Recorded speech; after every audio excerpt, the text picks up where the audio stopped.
और राज्य की सरकार को और केंद्र की सरकार को भी बड़ा चूना इस कंपनी ने लगाया है। मुकदमा दर्ज करवाया है संयुक्त किसान मोर्चा ने लोहारू के थाने में राजनारायण कौशिक महानिदेशक और संयुक्त निदेशक राजीव मिश्रा पर, और किसानों को 350 करोड़ रुपए बीमा क्लेम दो।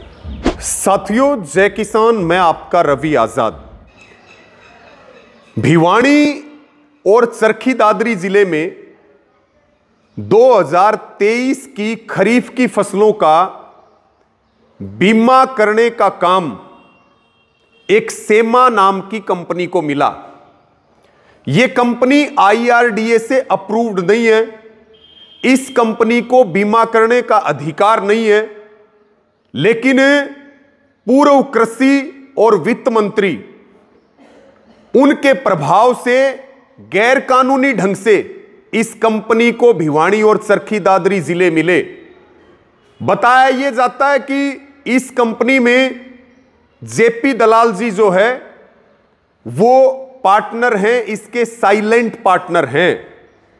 सरकारी कंपनी जिस प्रीमियम में बीमा कर रही थी, लगभग उससे 2.5 गुना ज्यादा प्रीमियम सेमा कंपनी ने वसूला और राज्य की सरकार को और केंद्र की सरकार को भी बड़ा चूना इस कंपनी ने लगाया है।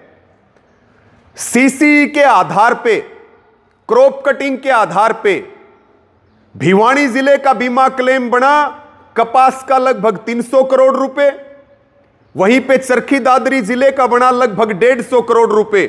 लेकिन विधानसभा चुनावों के दौरान, आचार संहिता के दौरान बीमा कंपनी ने मिली भगत करके जो कृषि विभाग के महानिदेशक हैं राजनारायण कौशिक और संयुक्त निदेशक हैं राजीव मिश्रा,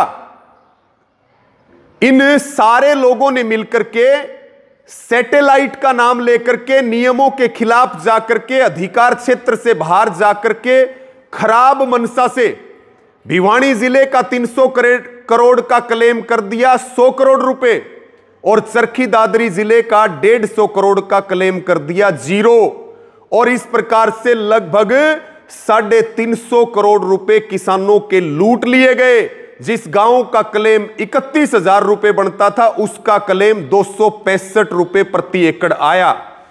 और साथियों, हम इस घोटाले के खिलाफ लगातार आवाज उठा रहे हैं, लगातार सीबीआई जांच की मांग कर रहे हैं, किसानों को उनका क्लेम दिलाने की हम लगातार लड़ाई लड़ रहे हैं।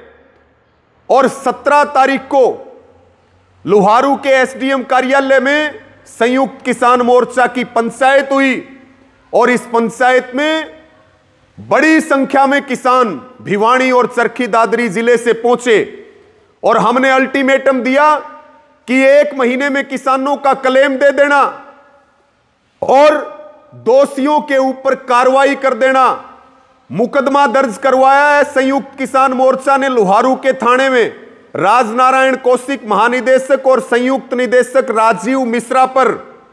हम मांग कर रहे हैं इनके खिलाफ मुकदमा दर्ज करो, जांच करो और किसानों को 350 करोड़ रुपए बीमा क्लेम दो। साथियों, इस पूरे घोटाले का मास्टरमाइंड जेपी दलाल है, यह बात हम पूरे सबूतों के साथ बोल रहे हैं। और इस पूरे घोटाले के वो मास्टरमाइंड हैं और चुनावों में उन्होंने जो पैसा यहां बांटा वोट लेने के लिए, वो सारा किसानों का बीमा क्लेम था। इसलिए 1 महीने का अल्टीमेटम दिया, 1 महीने में कार्रवाई नहीं हुई तो फिर हम आगे का कड़ा फैसला संयुक्त किसान मोर्चा लेने पर मजबूर होगा। और केवल 2023 की बात नहीं, 2024 के रबी और खरीफ के बीमा क्लेम में भी इतने गड़बड़ झाले हैं कि उसको भी 0 बना दिया गया। 2023 में जहां हरियाणा में 2500 करोड़ रुपए बीमा क्लेम बटा, वहीं पर 2024 में केवल 225 करोड़ रुपए बीमा क्लेम बटा। यह बहुत बड़ा घोटाला है 350 करोड़ का। हम इसके लिए लड़ाई लड़ेंगे और दोषियों के खिलाफ कार्रवाई करवाएंगे। जेपी दलाल जी ने खुद कहा है खुद कहा है कि मैं मुख्यमंत्री से मिला हूं, किसानों को उनका हक मिल जाएगा। तो हम ये कहते हैं अगर उनकी बात में दम है तो वो इन दोषियों को जेल की सलाखों के पीछे भेजने का काम करें, नहीं तो हम मजबूती से लड़ेंगे और क्लेम भी दिलाएंगे और दोषियों को सजा भी दिलाएंगे।